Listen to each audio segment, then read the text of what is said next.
I'll be breaking down the new $100 million landing page by Apollo. And if you stick to the end of this video, I want to tell you what we would have done differently on it. And who am I and what do I know about landing pages? I'm Arnell and I run a company called Loudface, and we're primarily a Webflow enterprise, design, and CRO partner. We've written copy for, designed, and built thousands of landing pages and managed countless of CRO tests.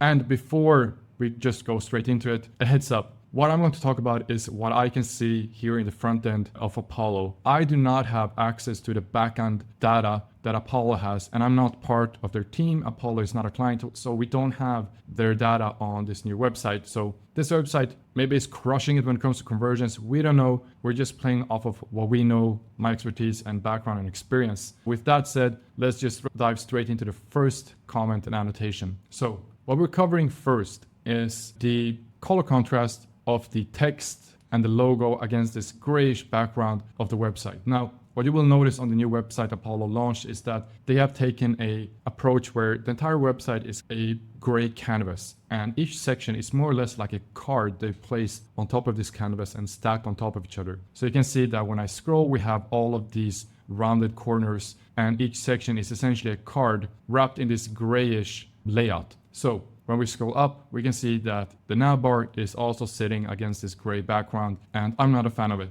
The contrast between the grayish and the black doesn't really sit well. Again, this is subjective, and when I scroll to the website and just play around with it, I don't care much for this contrast. Then we also have the new logo that they launched. You can say what you want about the logo, but when it comes to the contrast against the background here, it's not the best. So comment number one is the issue I'm having with the contrast of the text and the logo, both the yellow logo and the dark Apollo text and the text next to it against this background. Same thing goes for the buttons here. I feel like this more bulky button with the yellow color, it works better, but still not a fan of how the contrast is working here. Now, something that strikes me right away is that there's no social proof in this hero. So what I would want to see is some kind of social proof in terms of what their ratings are, reviews, a quote, something that pushes the social proof a bit more here in the hero. Because what we're looking at here is a very bare bones hero with very little context or content on it to push a sale or a conversion. Now,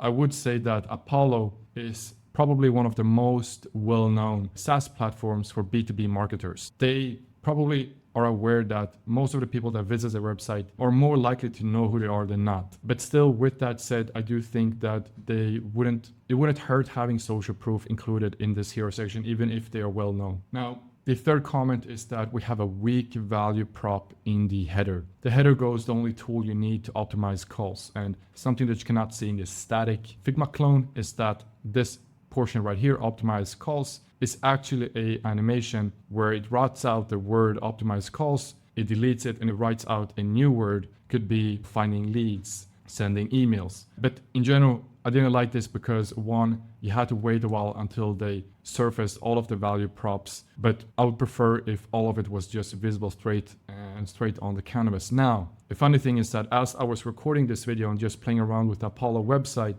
I did actually notice that they had a new header that they had launched. Now, I don't know if I was just dropped into some kind of split testing pool or if they actually updated their default header, but we have it here on the right. So exactly what I was talking about, this header, I like it a lot more. So their value prop or header is now find buyers, book meetings, win deals, start free. Love it. And there's nothing confusing with this header. In my opinion, of course, it could maybe be clearer. We could have a supporting subheader down here to make it even more clear for new prospects what this tool is, what Apollo is all about. But in general, comparison to the previous header that we had here, this works a lot better than the previous one does. Less ambiguous, value prop is clear, and most people know Apollo for leads. This is a place that we go to extract leads, right? So I think they did themselves a favor by updating this. The next one is that we have a one-click sign-up. So you just enter your email, you click sign up for free, and that's it. You're going through a sign-up funnel from there. I really like this because it removes the extra click from having to sign or click your email in the next step. You enter it here,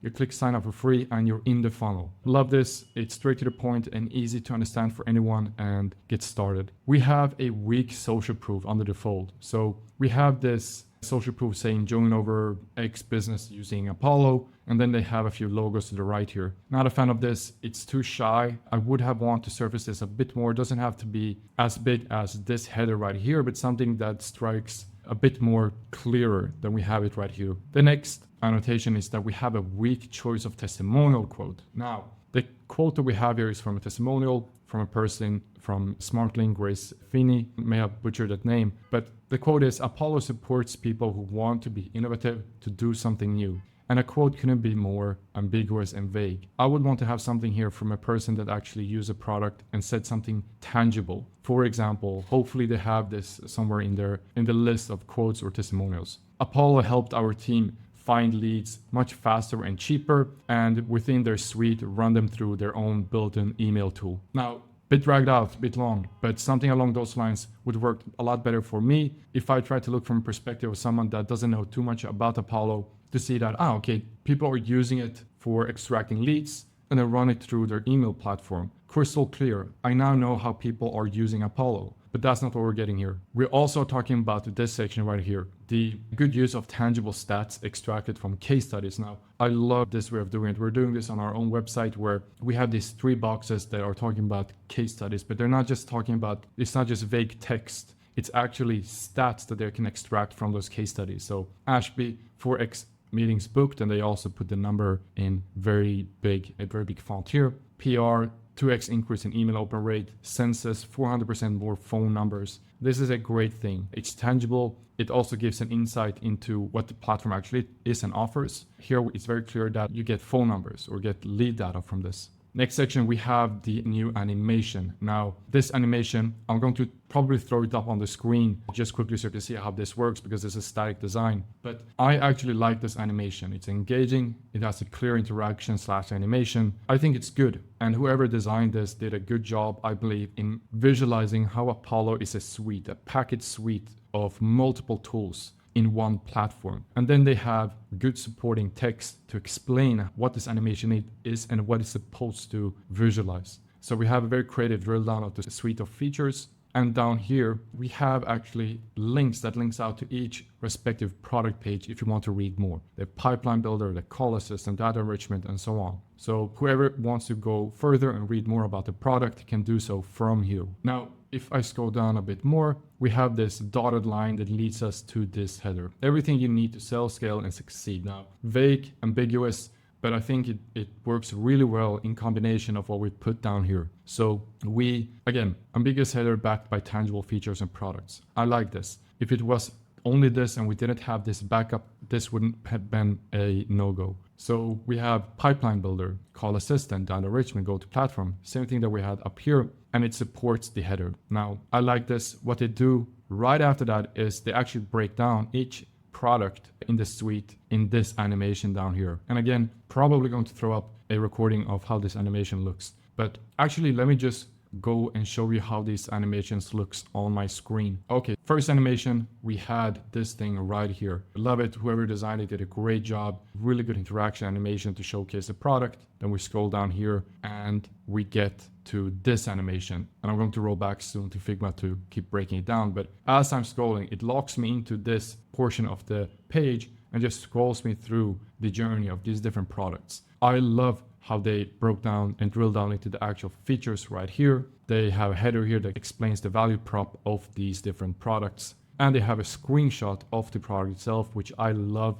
That's something that we do for all of our clients. When we work with SaaS products, especially where the web app is basically the business, we are not shying away from showing the product, showing the UI. And I love what they did here. So back to Figma. Great animation, great interaction, love it. The header here on the next section, where it's basically a testimonial section. It's a okay header. The fastest growing business to use Apollo. It's an overused copy for testimonial sections, but it does the job. Over 500,000 companies use Apollo to stay ahead of competition. I have a point here. So they put 500K in big here. I thought this was a confusing stat. The reason being is that there is no supporting label to say what this actually means and what this number is. So we of course have it down here all the way to the left in very small text compared to this. So again, when we're designing, when we're writing copy, we do it so it's extremely easy for anyone visiting the website to understand it. Now, Apollo maybe took this from the perspective of their target audience, which could be a younger audience that's used to more modern layouts or modern design, and they know that they should be looking more carefully on the copy, the micro copy, and figure things out themselves. But we try to take the perspective that not everyone is as savvy. We would have put a label somewhere here to just say that